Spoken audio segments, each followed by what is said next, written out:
The next Halo game is going to be $80, or on a technical level, worse. We have some Switch 2 news that games are going to be $80 for digital and $90 for physical, and I think that this is a front run of what is going to be happening here soon in the video game industry and will be affecting titles such as Halo, and also backed up by some rumors we've heard over the past few years that multiplayer and campaign are going to be separate. So this Halo Combat Evolved remake that we keep talking about that has been backed up by rumors and even their own Unreal Engine reveal video back last year, I think that this is going to be a launch on the Nintendo Switch 2 this year. Now, is 343 going to specifically list Halo 1 Remake for $80 digital, $90 for physical? Is yet to be seen, but I do think that it is very likely, considering the fact of some of the plays that Microsoft has been doing.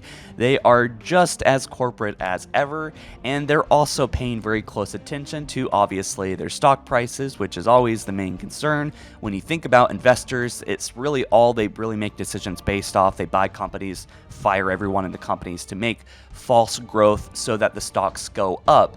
And so this is a problem that I think we're going to be seeing with the Halo franchise pretty soon. And honestly, if you don't mind me entertaining some of my rant about obviously the economy, I think everyone's feeling it. I feel like we're going into a little bit of a late stage capitalism kind of feel, because we have these payment plans for DoorDash now. We have PayPal later, Affirm payments, so you can pay off your burrito. And I think that they're probably going to kind of inch their way into doing this for video games. Like, you're not going to be able to put down $80, $90, $100 on GTA 6 on launch day. So, you're going to make payments. You're going to make payments for Nintendo Switch 2 games like Mario Kart Worlds, which looks amazing, but you cannot charge these prices, by the way, if these games are still as crappy and modern as ever, where they're launching buggy and incomplete, but God knows they're going to, right? We'll see how long Ubisoft lasts selling games for $90, $100. But, I think this spells a bad picture for the video game industry, but also like the consumer. Obviously, everyone's been hurting cash-wise, I think. And I think that also the price increases are not really technically keeping up with inflation and wages and stuff like that.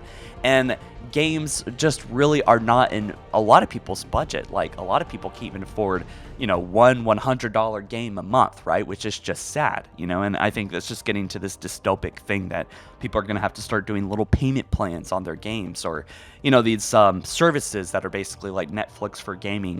What is it? Xbox Game Pass, where you don't really own any of the games, which technically is a good deal, and I think will probably be technically a bypass for the paying $80 for a brand new Halo game. But I do think that Microsoft is realizing that they're not really much making profits on that, and I think Phil Spencer has not been making the best decisions for Xbox in the past few years. I feel like they've been out of the console game for like 8 years now, and it's really just the Nintendo Switch versus the PlayStation at this point, in my opinion, right?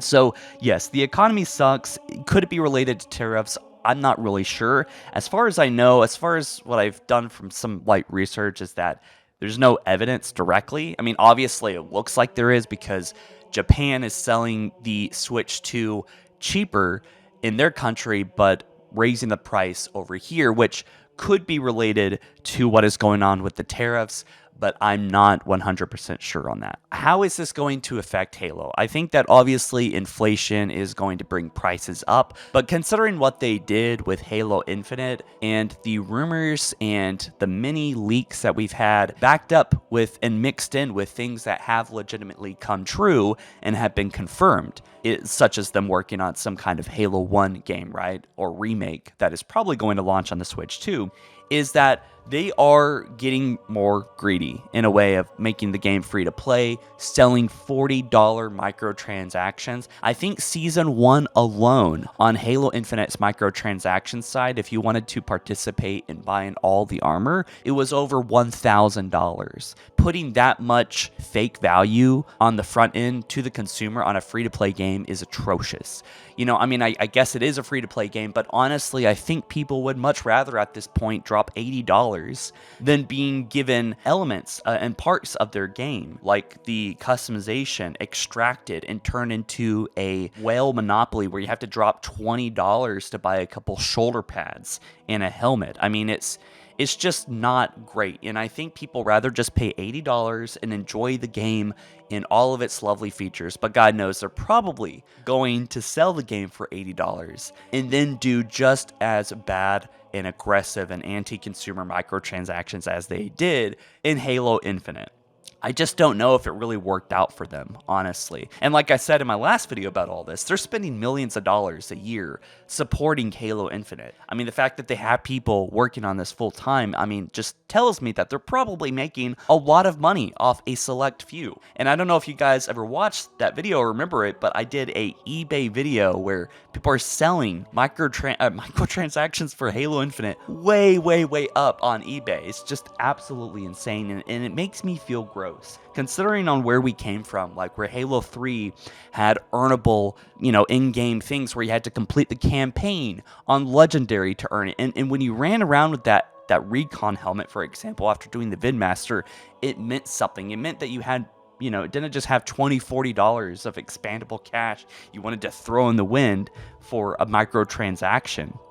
And it makes me think about, I think it was Skyrim, was it? Or some Elder Scrolls game that basically had the first microtransaction proper. It was a golden horse armor, and it was like $3, and the internet lost their minds. So people are losing their minds right now with the Switch 2 and the $100 GTA 6 rumor. But I honestly think that this is probably going to become the status quo and the standard, and Halo is going to be a part of it. And while we do have the Xbox Game Pass, I'm not really quite sure, especially with the downtrend of, the mega cap stocks right now. I wonder if Microsoft is going to become a little bit more strategic and a little bit more, trying to catch up with inflation and become a little bit more, aggressive with their marketing and ability for people to access their games on the Xbox Game Pass. I'm not sure that they would ever absolve it, because I'm sure it makes them a lot of money.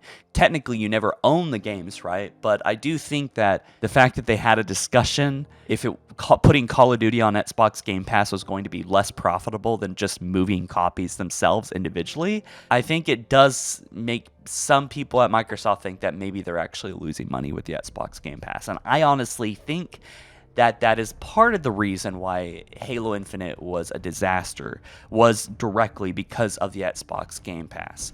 But also because it is a public company, it's just never going to, really, I think, be the same that we, really get the attention that we want it to. But I do think that Doom Dark Ages, coming out soon, I think it's sometime in May, early May, I forgot the exact date, is looking really promising. And that's good because that's Microsoft's IP now. They bought Bethesda, and that it is looking really good. I mean, time will tell, right, if it's actually going to play good, but so I think that Doom is looking good. I think there's a Fable game coming out, a little bit of controversy on it, but it looks like all the other four horsemen are getting their attention. Gears of War is looking good. The only game that isn't looking good right now is Halo out of the main ones. So I do still have hope that everything's going to be all right. But if it's not the next Halo game, like Combat Evolved, that's going to be selling for $90, it will probably be Halo 7 selling for at least $80, and then plus tax, obviously. So what do you guys think about this? What do you think about is going on with the economy? Do you think this has something to do with the Switch 2? And will you be picking up Halo on the Switch 2 to take it with you portably, or just play it on the Switch 2 like normally?